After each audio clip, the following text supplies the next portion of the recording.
Sport.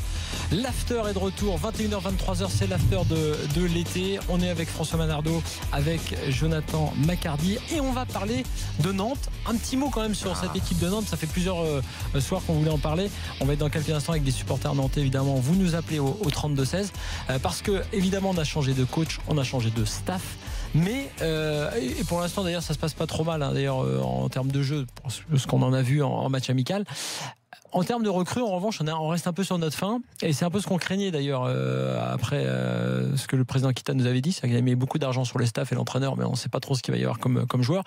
Qu'est-ce qu'on peut espérer pour Nantes cette saison ? Est-ce que après le départ de Conceição, en gros, Ranieri prend un héritage difficile ou au contraire, est-ce qu'on continue sur la même voie ? Qui commence ? Qui se lance ? Vas-y. Écoute, de ce qu'on en a vu en match amical, c'est vrai que c'est assez prometteur en termes de jeu.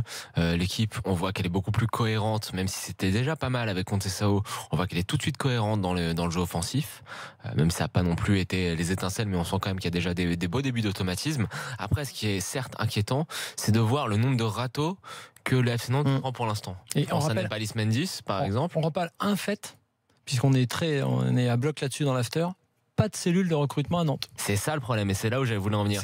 Quand on voit le nombre de râteaux que se prend, Kita, le père Kita et Ranieri avec son pote italien. Exactement. Et on voit que le problème pour l'instant, c'est que le FC Nantes a recruté un très bon entraîneur, un très grand entraîneur, un très grand nom, mais que j'ai l'impression, et j'attends de voir ce qu'ont dit nos auditeurs, c'est que le reste du club n'a pas été structuré à la hauteur de la qualité du coach. Et tu peux pas te contenter de prendre un super entraîneur si derrière dans ta structure et dans ton organisation ça suit pas. T'as besoin d'une vraie cellule de recrutement qui fait le taf. T'as besoin de gens qui ont des réseaux pour aller chercher les joueurs et tu peux pas bricoler artisanalement comme ça en disant tiens, on va appeler Nampalys Mendy et on va essayer de le faire venir. C'est très très compliqué de faire comme ça et j'espère pour Ranieri, pour qui j'ai beaucoup de sympathie, que le club va se remettre dans le droit chemin, va essayer de mieux s'organiser, de mieux travailler parce que pour l'instant juste reprendre un super coach ça va pas suffire. Romain est avec nous, à moins que François ait un mot à rajouter. Tout dit, sans cellule de recrutement, je vois pas trop comment tu peux faire. Et supporter. Surtout que dernier recrutement en tête de Monsieur Kita, président, et peut-être le fils, c'était notre ami islandais dont j'ai oublié le nom, mais qui devait terminer Partson, qui était attaquant à l'Ajax. Je crois qu'un des plus gros transferts de l'histoire du FCNA. C'est de Curson. Et je sais pas où il a fini, peut-être dans un hôpital psychiatrique. Ce qui est triste, c'est qu'il a fait un très bel Euro. Et on s'est rendu compte que c'était un très bon joueur. Il a fait un bon Euro. Notre entraîneur, ça aurait pu être beaucoup mieux. Moi, je pense que là, pour le coup, effectivement, c'était pas forcément la plus mauvaise recrue, mais il n'a pas été mis en valeur. Non, il n'a pas été bon. La saison avec Nantes. Il était très bon, mais il n'a jamais été mis en valeur dans une équipe entraînée par quelqu'un qui avait très peu de compétences. Oui, d'accord, mais à un moment donné, bon joueur, quand il a des qualités, il a le droit de les montrer, même si son entraîneur est une quiche. Il a eu du temps de jeu. Un but. Romain est là et est avec nos supporters nantais. Salut Romain. Salut. Bonsoir. Salut. Qu'est-ce que tu penses de ce début de saison nantais, de ce début d'intersaison, pardon, certes passionnant parce que tu as remplacé Conceição par Ranieri, tu peux te dire que ça va être intéressant, mais on ne voit pas venir grand-chose en termes de recrues. C'est le FC Nantes, quoi. On a un président qui pense depuis 10 ans qu'il peut être directeur sportif, responsable du recrutement, entraîneur, président, animateur, speaker. Mais non, mais c'est vrai, attends. Pas tout à fait loin de la réalité. Ça fait 10 ans qu'on a agrandisseur de Zizi. Non, parce qu'on rappelle qu'il a fait fortune dans ce domaine-là. Oui, super. Mais le mec a rien compris au foot, quoi. C'est ton papa en Benjamin qui gueule sur l'arbitre. Non, mais c'est toujours la même chose. Le mec, en 10 ans, il a pris un entraîneur sur 10 qui était fort, c'était Conceição. Waouh, super. Mais merci pour nous. Moi, je suis ravi. Je suis supporter du FC Nantes depuis que j'ai 5 ans. Ça fait 23 ans que je fais ça. J'ai une histoire derrière moi. Il y a un club génial. On a des supporters géniaux. Il y a 35 000 personnes qui se bougent à la Beaujoire quand il faut.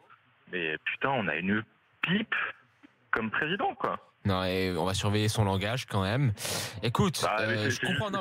Écoute, j'en ai marre, ça fait 10 ans. Non, mais je comprends ton l'exaspération. Je comprends ton agacement, mais tu peux pas dire que le fait notamment d'avoir osé, parce qu'il fallait dire, c'était osé prendre Conceição l'année dernière et cette année avoir réussi de remettre une partie de l'entité nantaise dans le bon chemin en prenant Ranieri.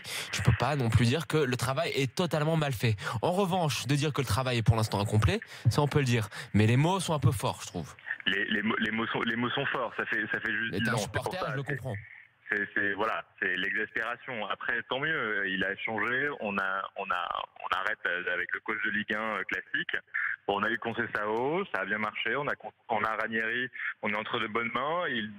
A priori, les clés du recrutement sont dans les mains de Balzaretti.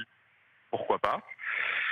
Voilà, moi je veux voir. Maintenant, je veux voir un petit peu ce qui vient. Le fameux Balzaretti, c'est le fameux ancien joueur italien qui aide Ranieri. Ouais. Voilà, qui parle français parce que sa femme était danseuse à l'Opéra de Paris. Donc qui connaît à peu près, qui a priori connaît à peu près le marché français. Oui. Moi je veux juste voir. Hein. J'ai plein d'espoir. A priori, l'équipe elle est bien. En tout cas, pour faire ventre mou de Ligue 1, on a besoin un petit peu de renfort. Il n'a pas tort, c'est qu'attention, quand c'est Saoul il a tiré le meilleur de l'équipe, et si tu ne renforces pas l'équipe et tu perds Harit, évidemment, tu ne feras pas de miracle. Ranieri ne fera pas de miracle tout seul. C'est pas lui. C'est pas lui qui va. Le calendrier, on est le 17 août, le 17 juillet. Quand on sera le 17 août, on pourra déjà un peu plus. Romain, est-ce que tu as quelque chose? Il nous manque un gardien, il nous manque un défenseur central, il nous manque au moins un. Ah oui, il vous manque un défenseur central, puisque si c'est ton président, il a eu la brillante idée de se séparer de Viscarondo. Ça, là-dessus, Viscarondo, il était venu. Il fallait jeter la pierre. Digi, c'est pas au niveau, et c'est pas en recrutant Palois qu'on va aller bien loin. Ah oui, ils ont fait deux propositions pour Palois qui ont été refusées pour l'instant. Ah, Palois, voilà. Et puis Palois, déjà, tu dois trouver un joueur déjà pour remplacer le Palois pendant les 10 matchs qui va manquer pour quelques suspensions, énervement, agacement. Bon, Romain, merci en tout cas. Oui, vas-y, tu voulais ajouter un dernier mot? Non, mais voilà, on a un bon coach, on a un bon centre de formation, on a un club avec des supporters. Si quelqu'un m'entend et veut racheter le FC Nantes, venez. Venez. Faut arrêter de faire la danseuse de Kita et ayons un vrai investisseur. C'est dur ce que tu dis. C'est dur sur Kita ce que tu dis. Moi, je pense qu'il y a une chose qui pourrait permettre au FC Nantes de progresser, c'est que Monsieur Kita soit un peu moins à l'écoute de toutes les bouches qui tournent autour de lui. Je pense que c'est le problème du club. Il y a beaucoup de gens qui gravitent autour de la présidence, autour des instances dirigeantes. Il y a beaucoup de gens qui donnent un avis parfois discordant, et je pense qu'il est quand même dans l'optique de bien faire les choses.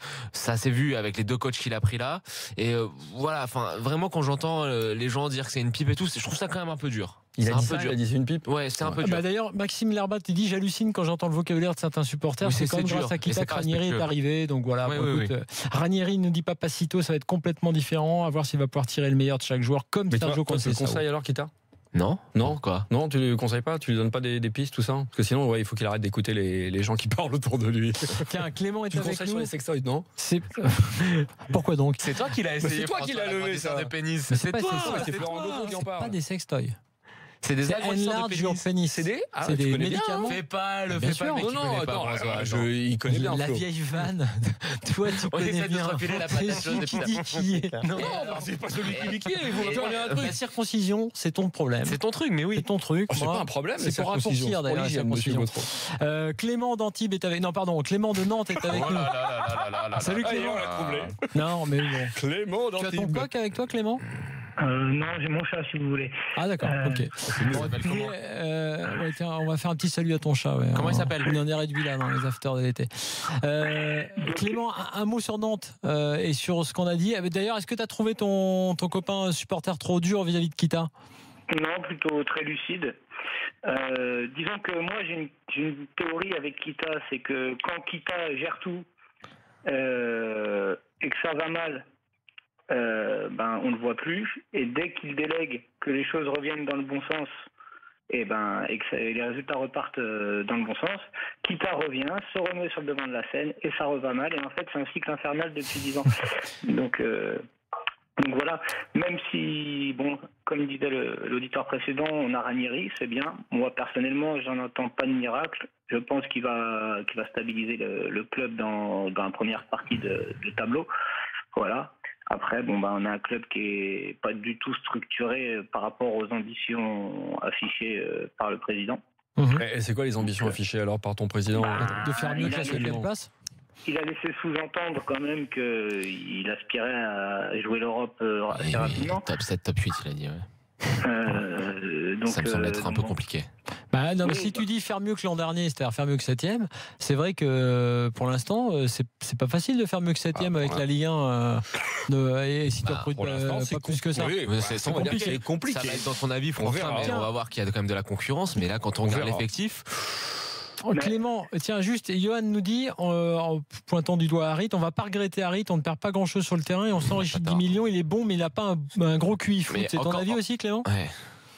Harit, c'est encore un diamant brut, quoi. Techniquement, c'est fort, c'est les joueurs de nouvelle génération, ça fait du geste technique.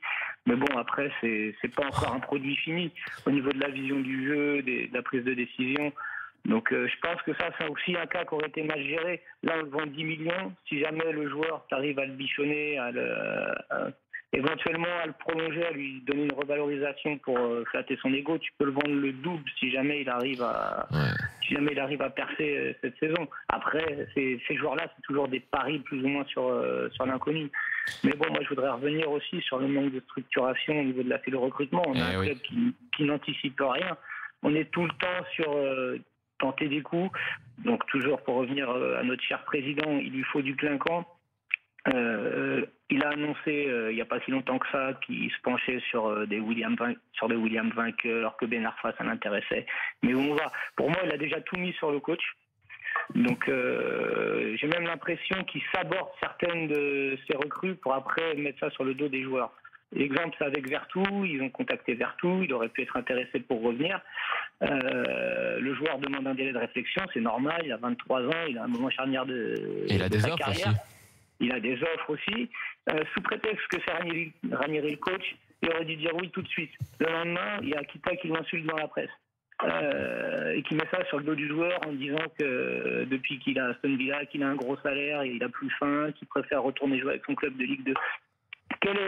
Alors moi je comprends Mendy quand il dit qu'il veut pas mettre un pied à Nantes, quoi. Si c'est pour il y a un côté de mise en avant de ce président, comme vous disiez tout à l'heure, qui veut tout faire et qui est un peu soupolé aussi. Et voilà, le fait c'est que il y a plein de choses qui rentrent en compte, comme le fait de dire qu'il a écouté beaucoup de personnes. Je pense qu'à une époque, il a écouté beaucoup de personnes et qu'il a été très mal conseillé. Mais le problème, c'est que maintenant, justement, il fait les choses à sa sauce et on voit comment ça. C'est pas gagné. Quoi. Merci Clément d'avoir été avec nous ce soir pour parler de Nantes. On reparlera de Nantes, bien sûr. On attend quelques recrues quand même du côté nantais pour que ça aille un peu mieux. Hein. C'est inquiétant, la manière dont c'est organisé, c'est inquiétant. Mais on s'aperçoit tout simplement que si beaucoup de clubs se structurent, ceux qui ne le sont pas vont être encore plus pénalisés dans le marché des transferts. Donc Nantes est un peu dans ce cas-là aujourd'hui. On voit que prendre un grand entraîneur, ça ne suffit pas. Ah, bien sûr, là c'est on l'avait dit. Je dirais même que ceux qui font dans l'ordre, comme Lille ou Marseille même, c'est-à-dire investisseur, entraîneur, directeur sportif, même, je dirais même président, entraîneur, directeur sportif, et après qui commence à recruter, ça paraît plus logique. On va faire un petit point sur le match France-Islande avec Arnaud Souk. Arnaud, toujours 0-0, on a repris, on est en deuxième mi-temps. 50 minutes de jeu entre les Françaises et les Islandaises. On a encore vu les Françaises dangereuses sur coup de pied arrêté, mais seulement sur coup de pied arrêté. Elles ne parviennent toujours pas à faire vaciller ces Islandaises. Elles partent pourtant grandes favorites quand on regarde un petit peu les classements des deux équipes, classements mondiaux tout simplement. La France 3e nation mondiale, l'Islande 19e nation mondiale. La dernière fois qu'elles se sont rencontrées, ça avait fait 7-3 en faveur des Françaises. Autant dire qu'a priori elles partent favorites, mais les Islandaises, je te disais tout à l'heure, Flo, elles répondent bien aux défis physiques imposés par les Françaises. Elles les surpassent même parfois un petit peu, et voilà, ça empêche les Françaises de véritablement être créatives dans le jeu. Il faut s'en remettre à ces coups de pied arrêtés. Pour l'instant, elles ne parviennent pas à trouver la faille. Il restera donc 39 minutes à jouer dans cette rencontre, toujours 0-0. C'est vrai que c'est un peu inquiétant cette propension à être dangereux uniquement sur coup de pied arrêté. Là, dans le jeu, il n'y a rien. Bon, après, tu peux faire le parallèle aussi avec ce qu'on avait vu avec l'équipe de France masculine l'année dernière. dont on attendait beaucoup dans le jeu et qui sur les premiers matchs avait eu peut-être un petit peu du mal à se mettre en route, et qui heureusement elle avait trouvé dans son effectif un certain Dimitri Payet qui avait bien aidé tout le monde. Très bien. Et puis on rappelle, puisqu'on parlait des matchs de préparation, on va parler dans la deuxième heure de l'after de l'OL qui joue contre l'Ajax ce soir. C'est intéressant à plus d'un titre, évidemment, pour parler de l'Olympique Lyonnais, mais aussi du futur adversaire de Nice. Alors que là il y a une grosse occasion pour les Françaises, mais encore une fois gros boulot de Wendy Renard en milieu de terrain pour remonter le ballon. Elle s'est mise en pole Pogba là, Wendy Renard et ça aurait pu faire mouche. C'est incroyable d'ailleurs l'influence qu'elle a et elle peut se permettre de faire le surnombre comme ça à ce point. Elle est au début et à la fin presque à la fin de l'occasion, qui n'en est pas vraiment une. C'est elle la plus dangereuse, hein. Même sur les coups de pied arrêtés, c'est elle qui à chaque fois vient semer le dire une défenseur centrale qui est ta joueuse la plus dangereuse. Exactement. Si t'as pas des problèmes dans ce match. Oui, je dis, on va parler d'OL Ajax dans la deuxième heure de l'after. Et sachez que l'OM a gagné contre le Sporting du Portugal. C'était à Vaud 2-1. Il y a deux buts. Un Clinton Ng qui a mis les 2 buts. Ah ouais. Il est en feu. Et la deuxième info, c'est qu'il y a eu péno pour le Sporting avec une faute d'Adil Rami qui conteste d'ailleurs. Mais bon, voilà. Après, c'est normal. Il est défenseur central. Ouais. J'ai pas dit qu'il avait fait faute parce que il était lent. Hein. Il a fait faute et il a gentiment dit à l'arbitre qu'il s'était fait abuser par l'attaquant, mais voilà. 2-1 en tout cas pour l'OM. Je vous rappelle juste les petites infos mercato que nous donnait Saber Desfarges tout à l'heure. Les 2 officialisations du côté de Montpellier, Pedro Mendes et Giovanni Sio, les 2 joueurs qui viennent de Rennes, iront donc jouer dans l'Hérault. Et puis Cahuzac, de plus en plus proche de Toulouse, c'est Pascal Duprat lui-même, l'entraîneur de Toulouse, qui l'a annoncé cet après-midi en conférence de presse. Quant aux infos sur Neymar au PSG, vous les avez entendues dans la bouche de Saber Desfarges tout à l'heure. Il y a certes un intérêt du PSG, mais pour l'instant rien de plus, des discussions, rien de plus concret. L'after revient dans quelques instants. On va justement parler de l'équipe de France féminine. Ce sera mon avis tranché, justement pour dire qu'on est bien content d'avoir des Françaises qui gagnent les matchs amicaux, mais on voudrait qu'elles gagnent des titres. Allez, à tout de suite dans l'after.